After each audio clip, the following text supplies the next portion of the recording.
chers parents, l'Allemagne nous a déclaré la guerre officiellement aujourd'hui. Nos braves officiers ont donné connaissance de l'état grave où se trouvait notre Belgique.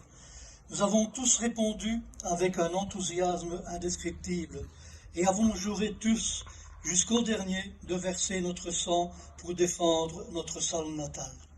Nous sommes prêts et tout heureux d'être mobilisés comme nous le sommes. Nous avons crié « Vive notre roi, vive notre chère Belgique ». Nous sommes convaincus de battre les Allemands et nous les battrons. Les Français ainsi que les Anglais sont avec nous et nous marcherons tous afin d'anéantir ce belliqueux ennemi si redoutable qu'il soit. La joie règne dans tous nos cœurs et toute conversation ne fait l'objet que de tuer tous les Allemands.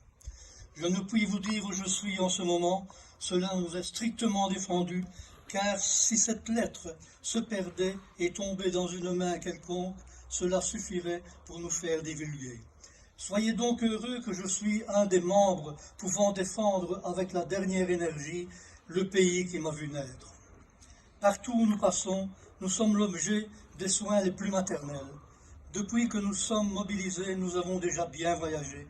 Nous sommes ainsi partis date aujourd'hui, le 4 août, pour arriver à notre emplacement le lendemain à 9 h du matin.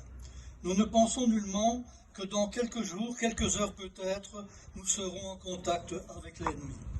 Nous attendons avec anxiété le moment de pouvoir nous joindre à nos amis du Sud et du Nord pour pouvoir combattre sans relâche. Nous serons heureux de pouvoir revenir chanter le triomphe et la gloire sous peu dans nos foyers. Ainsi donc, mes bons parents, ne vous désolez pas et soyez joyeux, même que votre fils est dans les camps et tient une place d'honneur pour accomplir sa noble tâche. Je serais si heureux d'apprendre que vous ne vous désolez pas. C'est mon seul rêve de ce moment.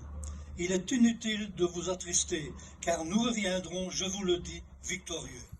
Donnez connaissance de cette lettre à toute la famille et exhortez-les à ne pas se consterner.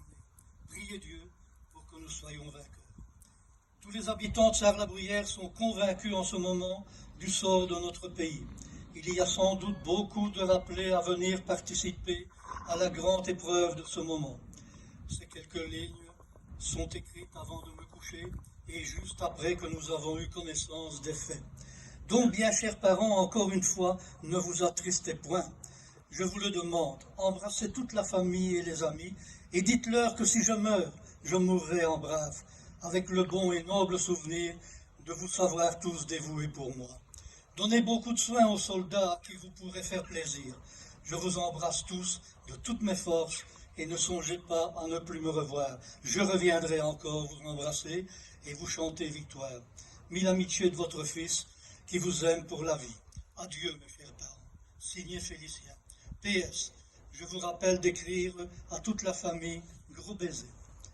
Comme vous l'avez entendu tantôt, le 21 décembre 1914, c'est-à-dire 4 mois et 17 jours après avoir envoyé cette dernière lettre à ses parents, il devait décéder suite à ses blessures à l'hôpital royal de Salford en Angleterre. Il avait 22 ans.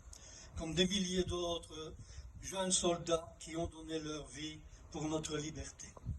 Je vous remercie tous d'avoir écouté avec beaucoup d'attention cette lecture dans un silence et un respect impressionnant.